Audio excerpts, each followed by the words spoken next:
Miami, watching Mirror TV. Welcome to Miami Sports Recap of the Week.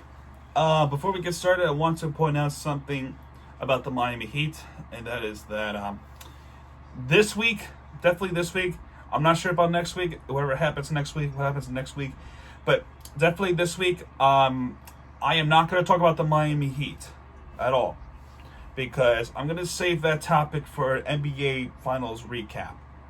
Because NBA Finals recap, just like the NHL recap, are the different topics of Miami sports teams. And I strictly talk about Miami sports teams. However, considering the Miami Heat is in the finals right now, that has to be on that video, the NBA Finals recap. So just know that if you say you missed the Miami Heat, talking about Miami Heat, I did not, because I'm saving that topic for that video upcoming. Within a week, within this week, it could be this week, it could be next week, but I don't know. All I can say is things are starting to look up after tonight's and by the way, and I will say this: no, they're not the loser of the week, and no, they're definitely not the winner of the week. The loser of the week is Inter Miami 2, as they fell short against Union Omaha at home, 3-2. With 9 shots, and Eduardo Sosa in the 42nd minute when they equalized 1-1 after Austin Panshot with Union scored the first goal. Evan Conway, 48th minute, they scored, and then Eduardo Sosa again with equalized, and then Ethan Vandercourt Decker scores a game-winning goal. And then last night, North Texas completely wiped them out 3-0 with Ronaldo Damus with 2 goals on his plate within the 57th and 89th, and Arturo Rodriguez in the 80th minute. So the loser of the week is unfortunately Inter Miami 2. And speaking of Inter Miami, that's the next team to talk about, as they only play one game, but It was tough to choose between Inter Miami and the Dolphins, but judging how they played, I have to go with the Inter Miami. It could have been loser of the week if it wasn't for Inter Miami 2, aka Inter Fort Lauderdale. So right now, final score is 3-2, just like on Wednesday with Union Omaha. So with this game right here, there was definitely drama. And here's why there was drama. Didn't take too long to Alexandru Patricia to score the first goal for NYCFC. And by the way, I call this the Mirror TV Derby because I'm a fan of both teams. Especially I like NYCFC, and I do love Inter Miami because that's where everybody's from. So after that, around these minutes, Lewis Morgan scores an equalizer.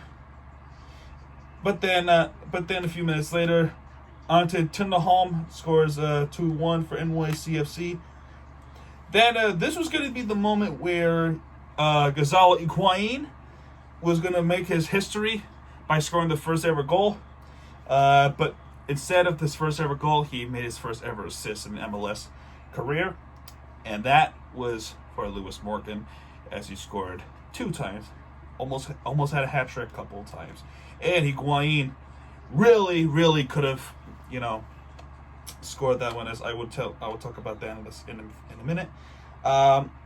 Then Alexandru Patricia managed to what ultimately was the game winner with 3-2 in the 43rd minute, and with that goal, probably the worst defense I've ever seen it with that team, because you have Patricia, the one guy, and there's 3 Flamingos surrounding this guy, and 3 against 1, and you got beat by Patricia. That was a great goal by NYCFC, but that was horrible defending. That right there got me pissed off, because right there was probably the worst defense I've ever seen ever with this team. And I thought MLS's back tournament was bad, but that was bad. There was 3 guys There was 3 guys there, and you couldn't even take on one. Not even Robles was going to save that ball, which, by the way, he made some great saves in this game. In the 57th minute,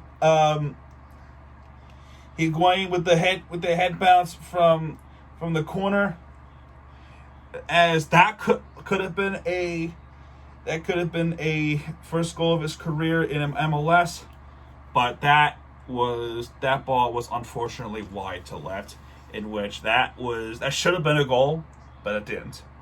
That's your $7 million guy there. Don't do what happened, what Chicorico did in LA Galaxy, because that guy flopped. If this flops, then we pretty much waste $7 million on Higuain. Do not let this happen. Then in the 87th minute, Carranza would score an equalizer 3-3, but what happened was the VAR happened and the goal was disallowed because of an onside. And pretty much onside has not been great to us at all. Although only for this time, VAR was actually right for once, as Carranza was clearly offside. So I'm not gonna really argue much there. But that was a heartbreak loss for Inter Miami, as they lost yet again at home after winning against Atlanta, and now they sit 3-game losing streak. Again, that's not the record. Our record was 5-game losing streak. With LAFC, DC United, which, by the way, they're the shittiest team in the league right now. Orlando City, Philly, and NYCFC, which, by the way, twice in a row. With Philly and NYCFC, now they're holding on to a 3-game losing streak, and that was and the team that started that losing streak for Miami was the Red Bulls. They gotta get their shit together, because coming up next they play against the Red Bulls again. Coming up to New Jersey to play the Red Bulls, and after that, you have a winnable Houston team that cannot win at home or on the road. So if you lose this game, then there's something wrong with you, because this defense is absolutely shaky and it's not good, and I don't like it. Change it up. With that game on October 10th, Houston game, it's at 5 o'clock Eastern Standard Time, which I question this time, because you're in Fort Lauderdale, where any time it could rain. Even if it's in the month of October, it could rain at any time. There's going to be storms. Why would you put this game at 5 o'clock? Is it because of Columbus Day weekend? I don't like the timing. I think they should have put it at 8 o'clock. I don't like the timing at all. Next up is the Dolphins, in which I'll be honest here, we knew we were gonna get beat, but this is why I love this team. They did not give up. They put Russell Wilson at work. Although unfortunately, it fell short. With Chris Carson having himself a game with a 1-yard run. Jason Sanders is the MVP of this game, because he had 5 field goals made. 3-0, 6-0, 9-0, 12, and 15. By the way, the nothing, I was completely exaggerating. So, Jason, there's actually two Jasons. Oh my gosh. Jason Myers with his field goal, make it 10-3. Jason Sanders with 10-6. Jason Sanders again with make it 10-9. So it's a 1-point game. Jason. But in that second quarter, after that field goal, I turn off my iPad for 2 minutes to come back home, and I see them on the red zone, the Seattle Seahawks. Like, how the fuck did you collapse that defense? I mean, I understand the Seahawks offense is magnificent, but come on, that quick? Within this game, 24 seconds on the clock, they scored the 45-yarder. Only 12 to 15 seconds it took them to get to the red zone. How is that possible? I believe Brian Flores and defensive coordinator. Travis Homer got a touchdown yard pass from Russell Wilson. Third quarter, they only scored on the field goal. Fourth quarter was drama, as Russell Wilson and the guys were in the red zone, and Wilson got picked. It was a surprise and picked. He got picked off at the end zone, which it kind of reminds you of Super Bowl 49, which we're not going to get into because that was a pretty bad loss for Seattle. But a lot of fans loved it, specifically Patriots fans, and most of the West Coast fans too loved the outcome. But that was a tough loss. Anyway, the person who did it was Xavier Howard, intercepting the ball to Russell Wilson into the end zone. And they had a great drive, but the drive unfortunately fell short with the Jason Sanders field goal, and ultimately went downhill for the Dolphins, as David Moore with a great catch at the end zone. It was a corner, in the corner of that end zone from Russell Wilson. Touchdown. That was a great pass. So I wanted to notch how great the pass was. Then finally, then Fitzpatrick got picked off at that game on that possession, and then Chris Carson was able to run it in after a wonderful catch by, I think it was Olsen. I could be wrong, whoever that was. But Chris Carson runs it in for a touchdown to make it 31-15, and ultimately that was game, set, and match. After a 2-minute warning, Fitzpatrick has a 10-yard run, and he scores his touchdown, another rushing touchdown. He's the Dolphins with second most rushing touchdown. Then they scored a 2-point conversion with Preston Williams. They hit an onside kick, and Seattle would ultimately have it. And all they needed was one more possession to try to tie the game up with the touchdown and 2-point conversion. It was third down, and Seattle magically got the first down. That would ultimately put the game away, which, by the way, I want to show you something. They challenged a call of the first down. Well, actually, no, I don't think they challenged. I think they brought out the change anyway for a booth review, and they said it was a first down. Well, this picture says otherwise. Look at this chain, right? You see this little gap right here? This gap, the football will have to be breaking the plane of this chain or over it to make it a first down. This right here, you can see there's a gap, a little gap right there. Right there tells you just how effed up the replays and the referee crews are. This is a terrible judgment call that cost us the game, to give us another chance to try to tie the game up with a 2-point conversion. This right there cost us the game ultimately. Now, our defense was whack.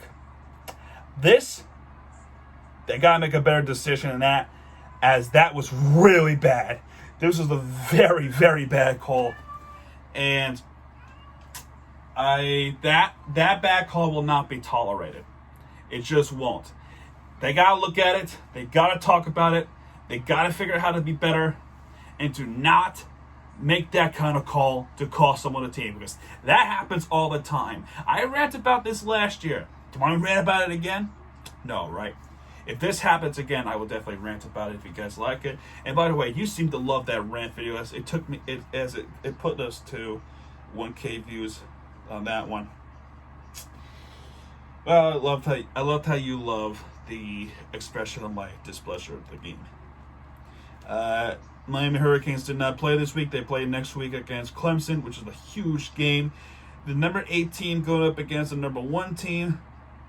That's a game to watch out for. Actually, no, they're number 7 now. The number 7 team in the country against the number 1 team.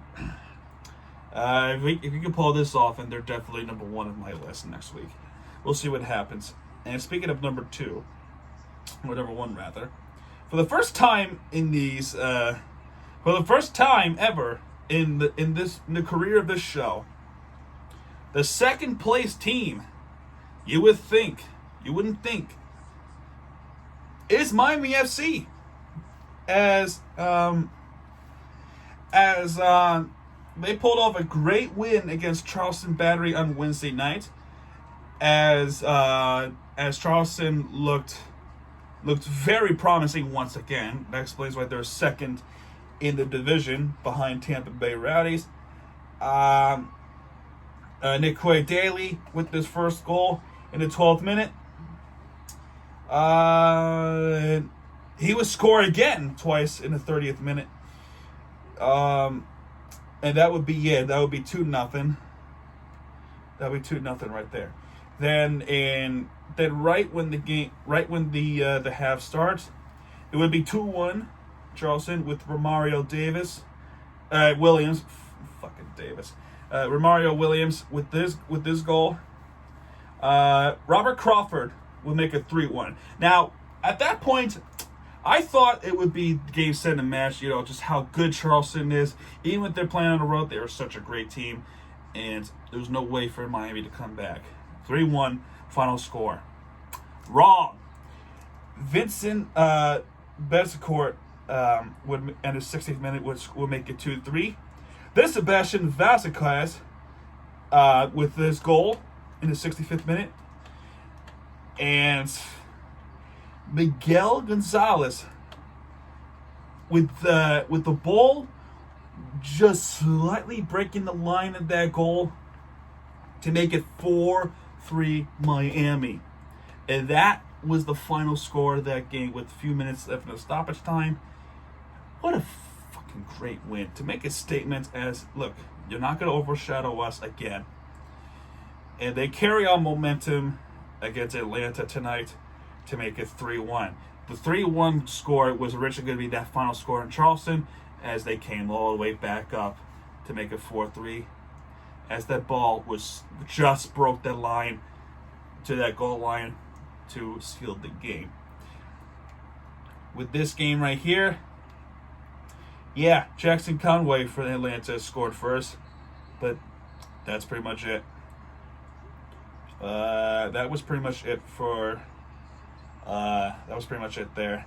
As Romario Davis in the 31st minute scored on a penalty in which a goalie from Atlanta committed a foul in the box against Romario Davis, to referee points to the spot, making a penalty, and that score would be equalized right there.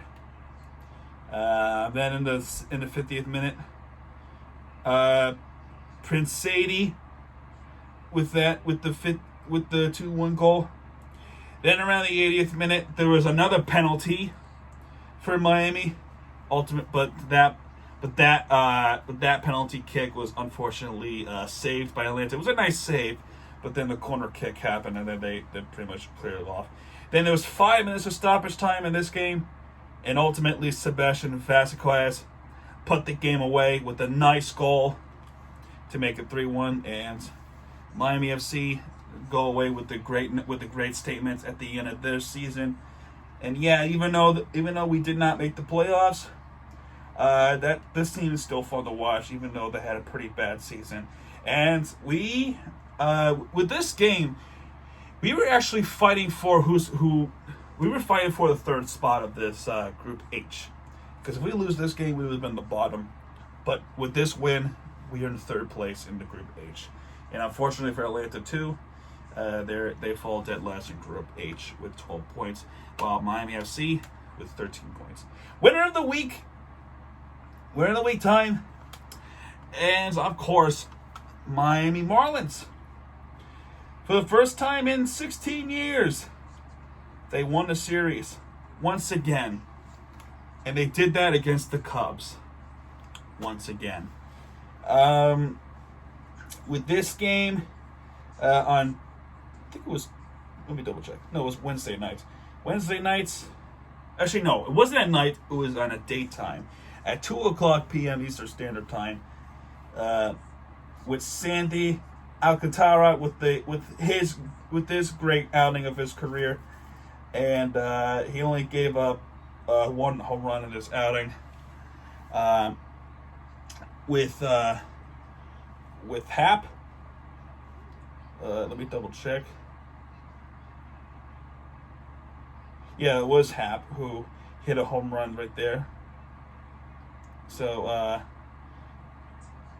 with Ian Happ hitting his home run, the rest of the game rest of the game for the pitcher Kyle Hendricks, it all went downhill for Kyle Hendricks in the seventh inning, as he would give up 5 runs, and the bullpen gave up a run too.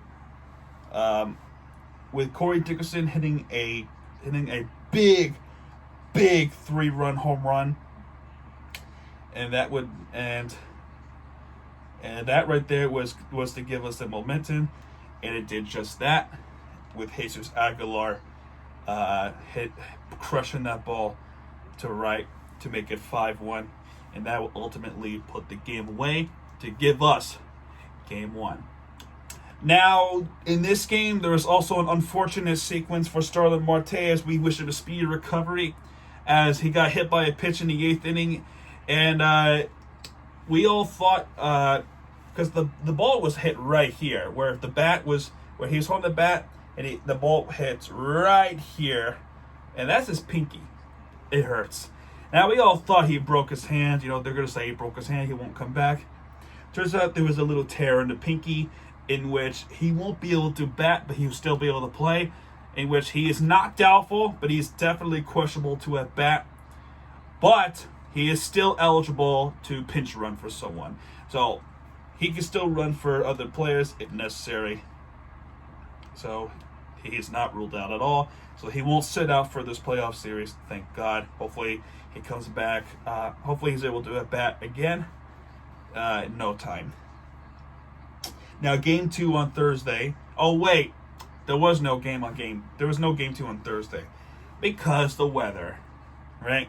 Now, let me explain something here.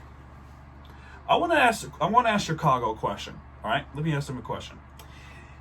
How can the game be postponed on inclement weather if, 1, there is no rain, 2, the forecast said there's no rain, 3, there's not even a windy? No. Let me explain something here. If you're going to postpone the game because of rain, right? At least have a legitimate case. If it's a thunderstorm for all that time, then yeah, you can definitely postpone the game. But I looked at the radar. I'm pretty sure everyone looked at the radar, even the city of Miami. I got friends saying, hey, there was no radar. There was nothing on the radar. The game should not have been postponed. They all said the same thing. That postponement was bullshit. And right there, they should be ashamed of themselves for postponing the game anyway. That was bullshit. There was no rain. And even if there was rain, it was only 25% chance of it. And it was even sunny out. It was sunny in Chicago. Don't you dare tell me because of rain. Because in game 1, it also rained. But you didn't postpone the game. You didn't delay the game. You let the game go on. Unless there's wet turf, then you can make a case for wet turf. But there is nothing about wet turf. You said rain. All you said was rain. I don't know how you say because of rain. When it rains on game 1 badly too, and the sky is cleared up when the Marlins won the game. What bullshit is this? Now, game 2 was postponed to Friday day, as game 2 would be the finishing blow to the Cubs with 2-0 win. It was a shutout win against the Cubs with Garrett Cooper home running to left, and then here we go. Magneuris Sierra with hitting a base hit to right that allowed Lewis Brinson to score with Miguel Rojas III. And Sixto Sanchez once again had a great game with 5 innings pitched with 6 strikeouts. And there was even chances for grand slams. And by the way, there were chances for both teams because bases were loaded in the first inning, second inning, and probably the third inning. But I know for sure the first inning. And then Darvish actually pulled out a good game too. But in the seventh inning, it was unfortunate for Darvish because he gave up a whole run, and then McNair Sierra hit a good hit, and then he had to be benched off for his bullpen. So Darvish with a heartbreaking loss. So hopefully he can rust off for next season. It was actually Brad Boxberger with the win, not Sixto Sanchez. And people are actually comparing Sixto Sanchez with Jose Fernandez. I say, as much as I like to compare him with Jose Fernandez, he is not the next Jose Fernandez. He's the first Sixto Sanchez. I'm going to be real with you all. That should be a statement made.